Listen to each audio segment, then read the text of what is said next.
Deuteronomy chapter 23.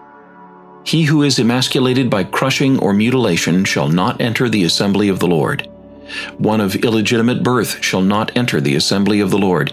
Even to the 10th generation none of his descendants shall enter the assembly of the Lord.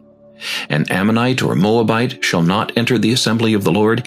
Even to the 10th generation none of his descendants shall enter the assembly of the Lord forever, because they did not meet you with bread and water on the road when you came out of Egypt, and because they hired against you Balaam the son of Beor from Pethor of Mesopotamia to curse you.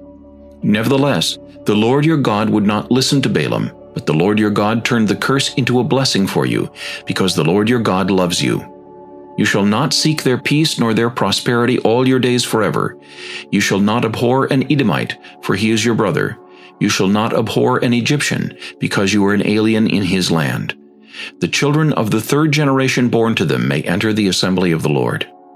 When the army goes out against your enemies, then keep yourself from every wicked thing. If there is any man among you who becomes unclean by some occurrence in the night, then he shall go outside the camp. He shall not come inside the camp.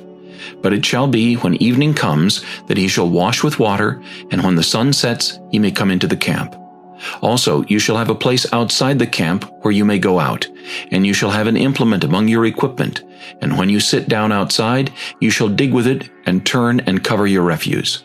For the Lord your God walks in the midst of your camp, to deliver you, and give your enemies over to you. Therefore your camp shall be holy, that he may see no unclean thing among you, and turn away from you. You shall not give back to his master the slave who has escaped from his master to you. He may dwell with you in your midst, in the place which he chooses within one of your gates, where it seems best to him. You shall not oppress him. There shall be no ritual harlot of the daughters of Israel, or a perverted one of the sons of Israel. You shall not bring the wages of a harlot or the price of a dog to the house of the Lord your God for any vowed offering, for both of these are an abomination to the Lord your God. You shall not charge interest to your brother, interest on money or food or anything that is lent out at interest. To a foreigner you may charge interest, but to your brother you shall not charge interest, that the Lord your God may bless you in all to which you set your hand in the land which you are entering to possess. When you make a vow to the Lord your God, you shall not delay to pay it, for the Lord your God will surely require it of you, and it would be sin to you. But if you abstain from vowing, it shall not be sin to you. That which is gone from your lips you shall keep and perform, for you voluntarily vowed to the Lord your God what you have promised with your mouth.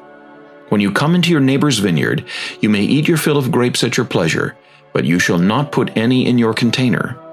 When you come into your neighbor's standing grain, you may pluck the heads with your hand, but you shall not use a sickle on your neighbor's standing grain.